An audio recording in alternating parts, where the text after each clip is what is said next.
1:48 hours. U.S. strategic warning. Network location classified. The first indication wasn't visual, it was numerical. A quiet change in a data stream that almost no human ever saw. Just a string of digits shifting out of tolerance on a satellite feed that never slept. The system flagged it instantly. Anomaly. Countdown. Sequence. Detected inside the underground command center, the night watch froze. Confirm source. The watch officer ordered. The technicians swallowed. Space-based infrared and telemetry correlation, Western China. The room went silent. 1:52 hours. Confirmation. More feeds snapped online. Orbital sensors, electronic intelligence, cyber monitoring nodes buried deep inside global networks. Each one told the same story. Something was counting down, not a drill sequence, not a training loop, a live launch preparation cycle. The intelligence chief entered the room at a fast walk, eyes already on the screen. How long?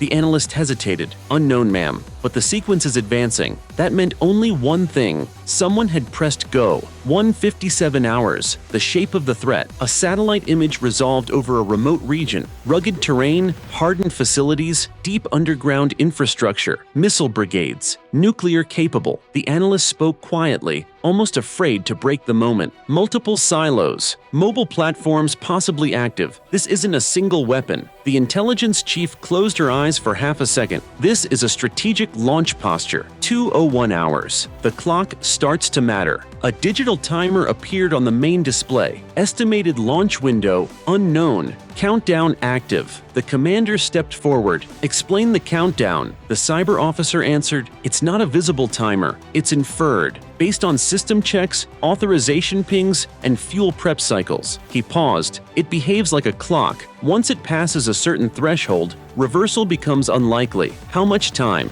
the commander asked. The answer came softly. "Minutes, maybe less." 2:05 hours. No alarms. Yet no missiles had moved, but the machinery behind them was awake. Chinese command networks pulsed with activity. Encrypted bursts, authentication handshakes, dormant pathways lighting up one by one. The intelligence chief whispered, "They're walking toward the edge." The commander corrected her. "They're seeing how close they can get." Presidential channel opens. The secure line activated. The briefing was short, brutal, exact. A nuclear launch countdown had been detected. Intent unclear. Risk unacceptable. The voice on the other end asked a single question. "Are we certain?" The commander didn't flinch. "Yes." 2:14 hours. The hardest question. Another voice joined the line. "What if this is signaling?" The intelligence chief responded. "Then it's the most dangerous signal imaginable." A pause, then the question no one wanted to hear. "Can we stop it?" The room held its breath. The cyber officer answered, "We can interfere. We can delay, possibly disrupt."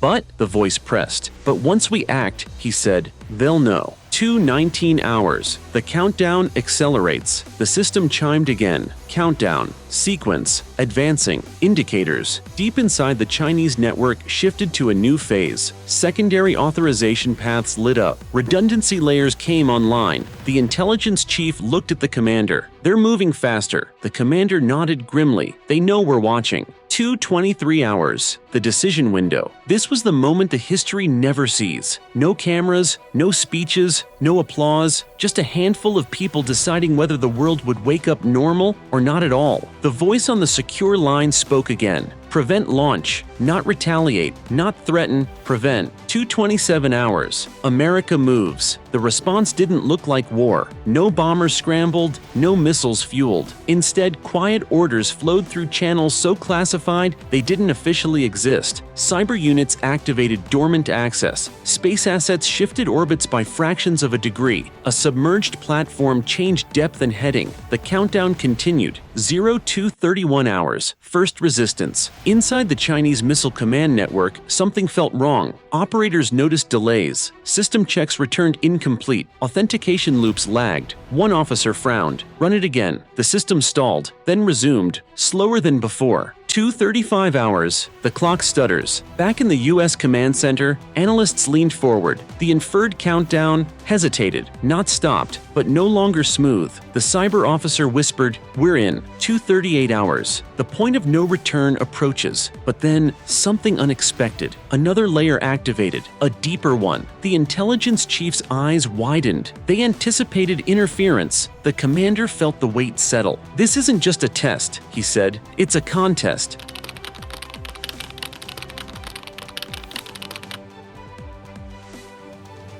Zero 2:42 hours. Final update. The system chimed again. Countdown. Still active. Multiple pathways online. The commander clenched his jaw. "How long until irreversible?" The analyst answered, "Seconds. Maybe a minute." The commander stared at the screen, then spoke the words that would define the night. "Execute full denial." The countdown was still running. The world was still asleep. And somewhere deep inside a hardened network, the final gate waited to be forced open or sealed forever. 02:43 hours. Strategic Command Network. The room had gone silent in a way that felt unnatural. Every screen glowed red or amber. Every clock mattered. Every breath felt loud. The commander didn't blink. "Status," he said. The cyber operations chief answered, voice tight but steady. "Primary access achieved. We're inside the outer command layer." The intelligence chief leaned forward. And the countdown? A pause. It's still running. 02:45 hours. Inside the machine, what America had reached wasn't a button. It was a labyrinth, layer upon layer of authorization checks, redundancy systems, and fallback logic designed to survive exactly what was happening now. The cyber officer spoke quietly. "This isn't one launch. It's a system built to ensure launch." The commander nodded grimly. "Then break the system." 02:47 hours. The first collapse. Deep inside the network, something gave way. A synchronization loop failed. Two subsystems disagreed on timestamp priority. A safety interlock refused to acknowledge a command. In the command center, an analyst gasped. The inferred countdown just jumped backward, not stopped, but reset. For the first time since detection, the clock hesitated. 02:49 hours. China notices everything. On the other side of the world, Chinese missile operators stared at their consoles in confusion. Indicators flickered. Status fields returned null values. A system that had never failed